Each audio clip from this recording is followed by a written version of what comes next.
esta imagen que quedará para la historia en la que el presidente Donald Trump se presenta en el discurso del 2 de abril, el Día de la Liberación, para dar a conocer esta tabla que vemos acá. Escuchaba a Lorenzo Ramírez, que es un comentarista del programa de Negocios TV, una cadena de televisión española, y me encantaba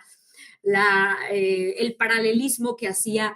con el presidente Donald Trump y Moisés, ¿no? Decía, bueno, aquí está Sir Moisés con su tabla de mandamientos, pero aquí en este caso era el presidente Donald Trump con su tabla de aranceles con descuento. Aranceles buena onda, aranceles friendly porque somos malos, pero no tanto. O sea, ese es el mensaje del presidente Donald Trump este 2 de abril. Y vemos que el impacto de manera directa a lo que ha hecho Donald Trump ha sido una guerra frontal, declarada, evidente, una guerra que es completamente abierta en contra de China. Ha quedado claro que el objetivo principal es ir por la economía china para que la economía china finalmente no sea una competencia, porque ha venido en detrimento del imperio, de la hegemonía de Estados Unidos, y que muchos comentaristas, analistas, diversos periodistas hemos estado hablando de la decadencia que tiene Estados Unidos desde hace ya varias décadas. Una decadencia que se ve reflejada en los medios de comunicación, que se ve reflejada también en la sociedad, en la economía, en la pobreza que hay también al interior de Estados Unidos y en los diferentes problemas sociales que tiene Estados Unidos y que ha venido en decadencia como imperio, mientras a la par se generan otros bloques económicos como el caso de los BRICS, en el cual Rusia, India, China, Sudáfrica y aliados han creado un bloque paralelo a la hegemonía de Occidente comandada por Estados Unidos, más sus aliados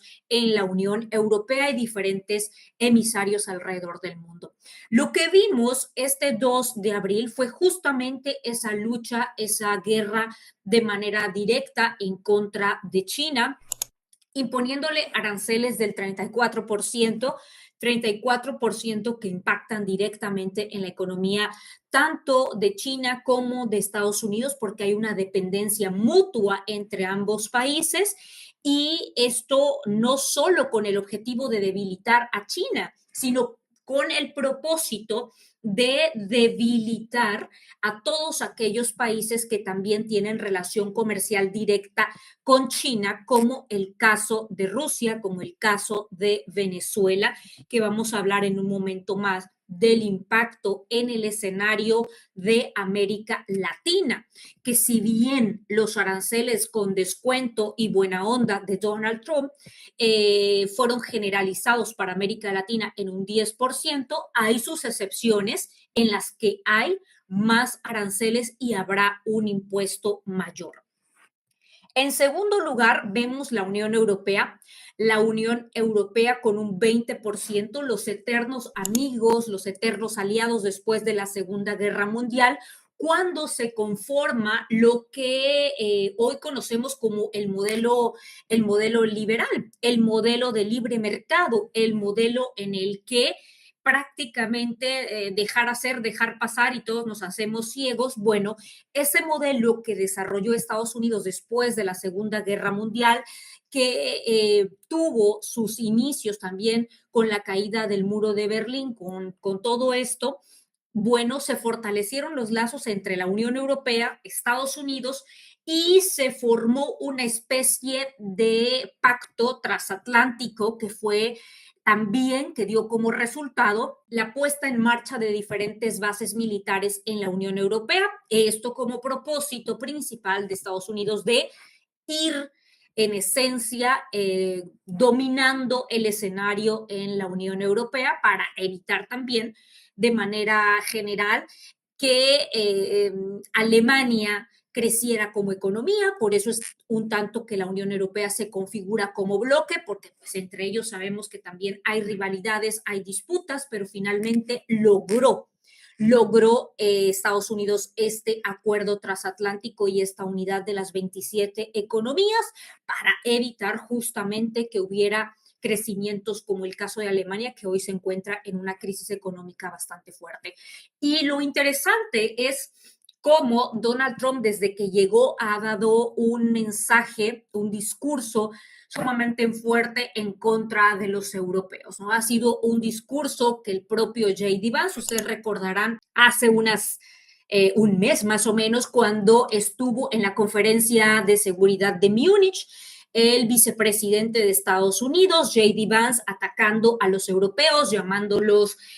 antidemócratas, que han violado las leyes de la libertad de expresión, que ya no comparten los mismos valores que Estados Unidos. Y bueno, les vino a escupir en la cara unas cuantas verdades que efectivamente sabemos que son ciertas, ¿no? Que el bloque europeo durante mucho tiempo ha ido de colonia en colonia, colonizando diferentes puntos de África, diferentes países que le han servido como mina para hacer y tener sus beneficios económicos, como el caso de Francia explotando el uranio en diferentes puntos de África, ¿no? O sea, todo este tipo de cosas fue lo que le permitió a la Unión Europea mantenerse a costillas del sacrificio, a costillas de los derechos humanos, a costillas de la libertad de expresión, a costillas de las violaciones que han hecho en diferentes partes del mundo. Eso es lo que es la realidad de lo que ha hecho la Unión Europea, porque esos han sido los valores también de Estados Unidos durante 80 años, que hoy se quieran hacer los buena onda, que hoy quieran decir, ¿no? Que este modelo ya es caduco, que este modelo ya es obsoleto. Bueno, fueron los que implantaron este modelo de libre mercado, y ahora que el modelo de libre mercado ya no les beneficia, ahora que el modelo de libre mercado del dejar hacer, el dejar pasar, ha favorecido a otras economías, como el caso de China, como el caso de Rusia, como el caso de Sudáfrica, como el caso de Vietnam, de Indonesia, de diversas economías emergentes. Hablamos de Brasil también. Entonces ya hay peligro. Entonces llega Donald Trump y dice, bueno, es momento de hacer una pequeña limpia, es momento de empezar a arder el mundo, quiero ver correr sangre, y empieza con el tema de las amenazas de los aranceles. Ese ha sido el contexto en el que el presidente Donald Trump llegó desde el 20 de enero. El primer amenazado fue México y Canadá con 25%. Luego se pusieron en pausa los aranceles en contra de México y de Canadá, y hubo muchas presiones entre Estados Unidos, Canadá y México, que fueron los primeros amenazados por el presidente Donald Trump.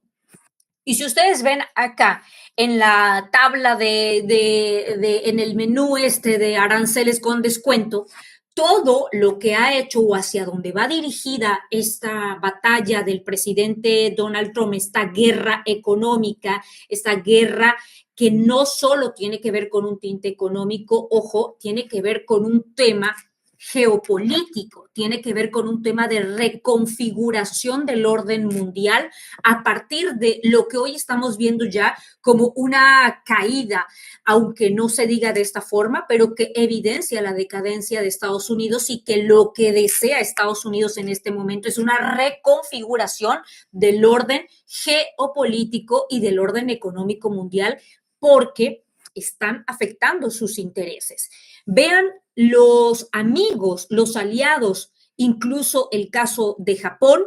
que resulta interesante al imponer un arancel del 24%, y lo que está pasando también es que si vemos en la tabla Vietnam, por ejemplo, el caso de Corea, el caso de Indonesia, de Malasia, de Camboya, de Singapur, de Bangladesh, todos estos puntos han sido lugares en los que Estados Unidos localizó empresas de manufactura